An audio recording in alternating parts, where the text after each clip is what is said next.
What's up, everyone, and welcome back to another episode of Introverted Than Me, Kiarah Michelle. I am so excited because I told you guys I would have lots of guests this season. This is Maya from Maya's Mission, and we are talking about the steps to manage insecurities. We're going to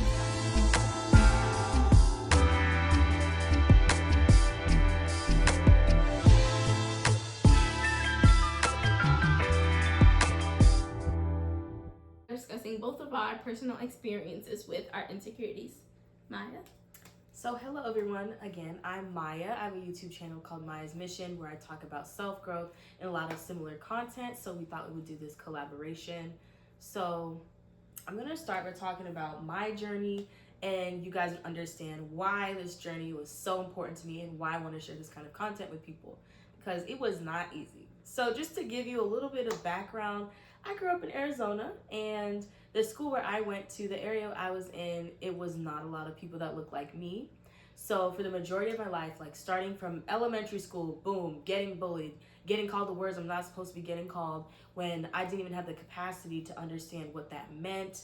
I was getting bullied for my hair. It'd be called poofy. People would try to touch my hair because, you know, they had a lot of audacity. I had a lot of experiences like that where I was made fun of from my childhood.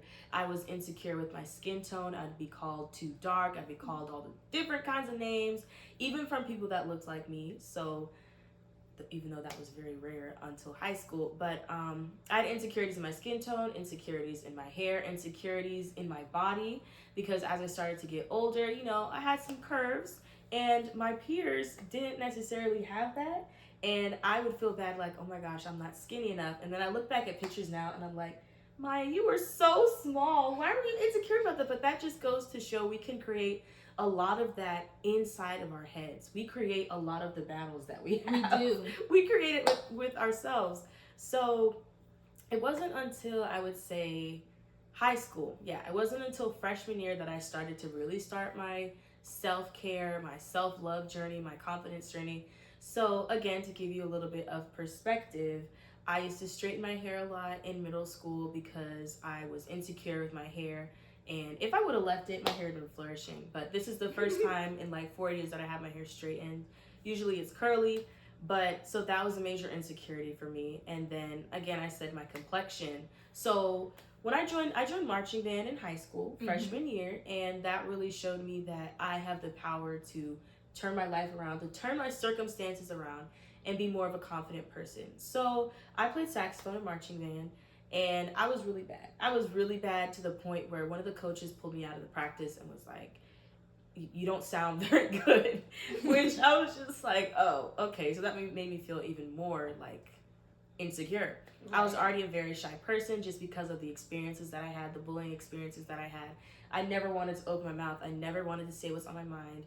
I never stood up for myself. And I think I just learned that shy behavior as a defense mechanism just because I cared so much about what people thought about me.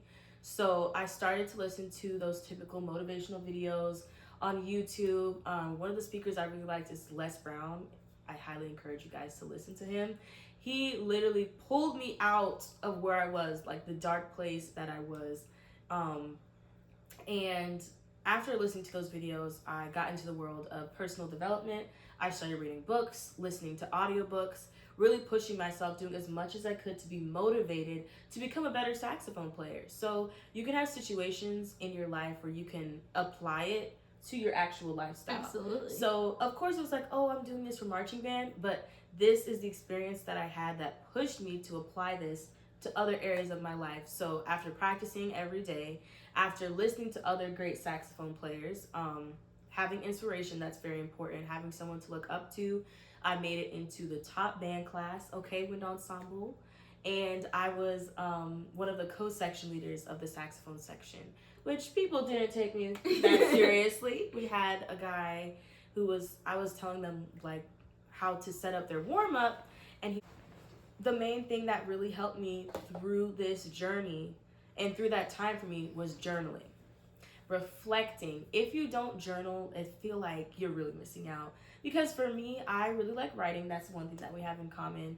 So I would journal a lot, and I don't just mean like random like prompts. Like, this is all from my mind. I'd have a brain dump. When I had those times where I was at my lowest, I did not feel confident at all. I didn't want to talk to anybody about this. I'm just writing with myself. I'm talking to myself. And then as time goes on, you can look back at those times and be like, wow, like I made it through that and I'm still here. So I think that's a really rewarding part of journaling. And also another important thing that helped me manage my insecurities is affirmations. And people like to throw that concept around, but it's like, you're not just saying something just to say it. It's so you can feel it. Because when you have a negative self-talk, that's what it's called. Like your subconscious mind, let's just say your mind, the thoughts that you have, the things that you do, it's based on how you talk to yourself. It's based on how you view yourself. So if you're constantly bashing yourself and you believe what those bullies are telling you, it's going to be reflected. So that's one thing I learned throughout this as well. You don't have to believe what everybody says about you. No, you don't. People are going to talk regardless. You could be the prettiest person in the world, the smartest person in the world. There's always going to be at least one person that's going to be hating on you. Yes. So that is really important. Making sure that you are not listening to the negative things. So journaling, having that positive self-talk and really working on that, those were the things that really helped me throughout my journey. And when I mentioned the marching band, that goes to show like having a challenging experience or something that motivates you will help you learn those skills within yourself and apply it to other situations and feel much better about yourself. So those are the things that really helped me. And it's a constant journey. It's a continuous journey. Going from a high school or an area where I was not the majority, it has completely changed my mindset. You know, I had, like I was saying earlier, I even had like the black guys at school that would make fun of me. They took a picture of me and put it on Snapchat and said that I looked like a man. So it doesn't matter who, it doesn't matter when, people are always gonna have something to say about you, but you have to pull yourself out of there for yourself. It's gonna take time. You have to invest time in yourself. Absolutely. Time in your journey. You cannot expect things to happen overnight.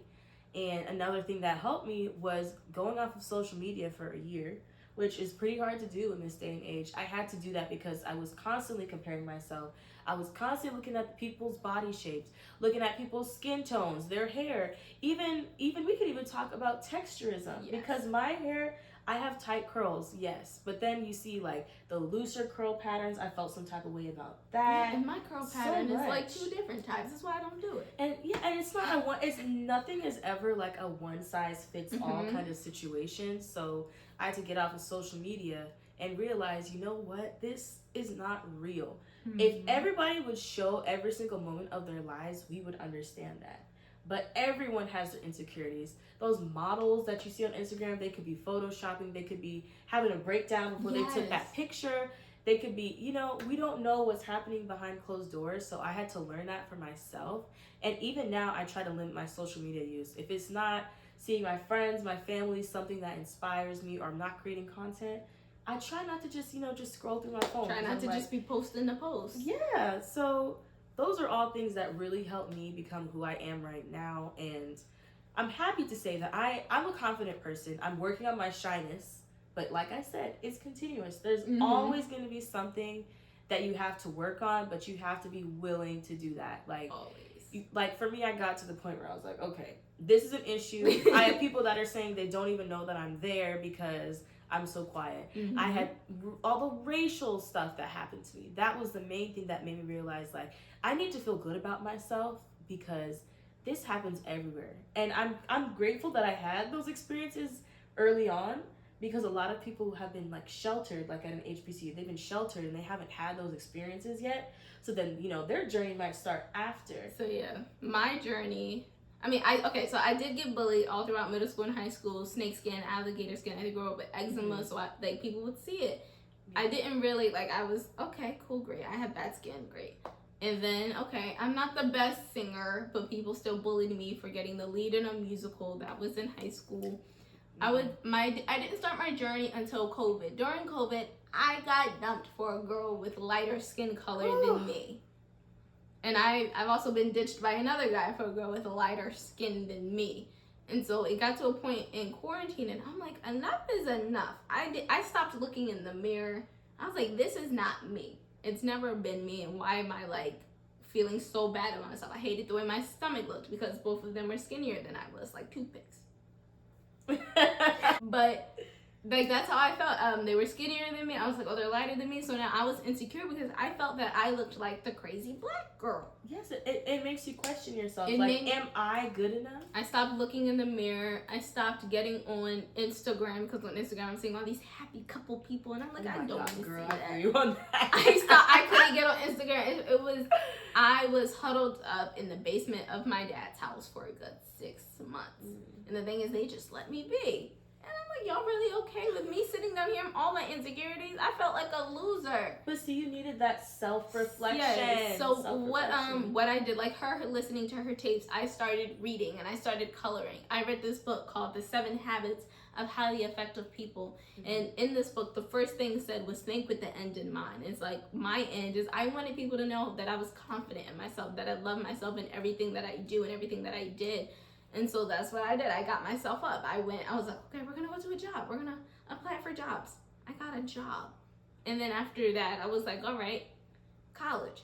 I didn't want to go back to college the same way I left when I was so focused on someone else. I couldn't focus on me. So I was like, all right. That is deep right there. I was like, media intern, let's try this. And it got me out of my room. And I was like, okay, we can do this. Yes, and then I was like, all right, Kiarah, tackle your hair now. Hair is something that I was very insecure about.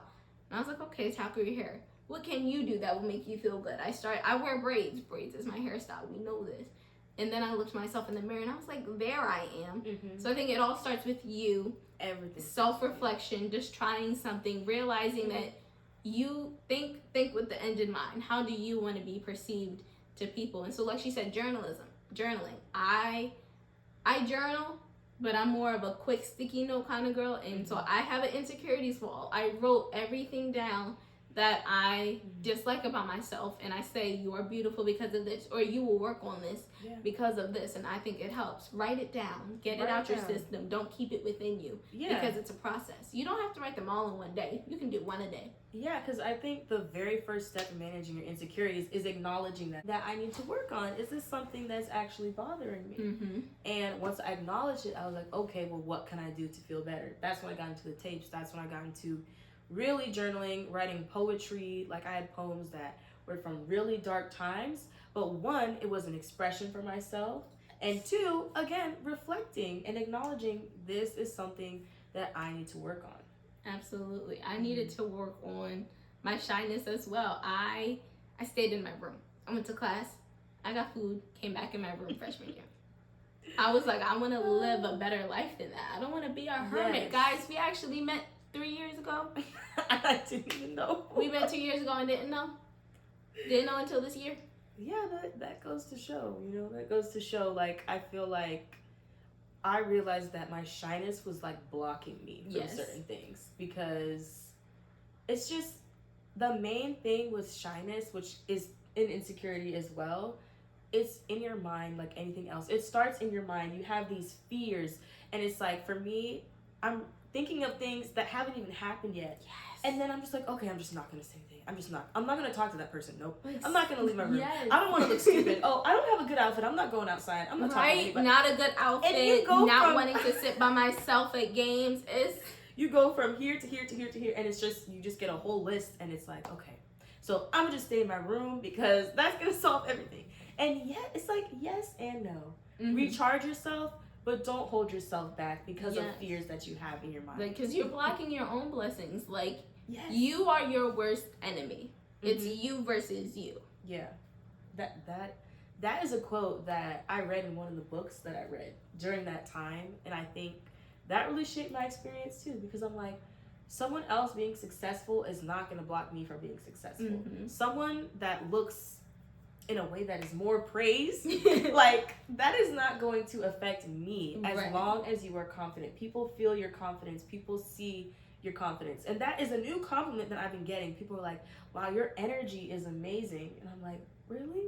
It's because I've been doing the work. I've been doing the work. Like, when I get invited to do things, I'm like, why me? Like, I don't do anything. Why do we do that? Why do we do that? I don't know. I always think of this. It was like, there was like a quote. It was like, you are so beautiful, or you are such an amazing person, and you're used to that that you don't know what it looks like when someone just meets you. You don't know what the other person's perspective is. So you're doing all your stuff. This girl is doing great things, okay? And you're probably thinking like, oh, am I doing enough? And then someone from another perspective, I do that too. And then someone from another perspective is like, wow, you're doing all these things. Like, how do you do it? And you're like, doing what? Because you put so much pressure on yourself. I always feel like I could be doing more. And I feel that's another thing it's a part of negative self-talk. You're doing all these things and you think, oh, this isn't good enough. Why do we do that? I don't know. Touch my soul like that, you know? I do the same thing. Like anyone that asks me, I'm in 6 clubs on campus. Well, good for you. It's for stuff that I like, but I've been burnt out this semester. And I always thought I'm not doing enough. And I look at my resume or I look at the people I'm talking to and the connections I've made. And I'm like, you are doing enough. Mm-hmm. Like, it's all in your mindset. That if you can't take anything from this video, please understand that. It starts with you. It starts with your mind. The thoughts, the things that you watch, the things that you listen to. Who you surround yourself with. Because honestly, another thing is social media transpires a lot of insecurities too.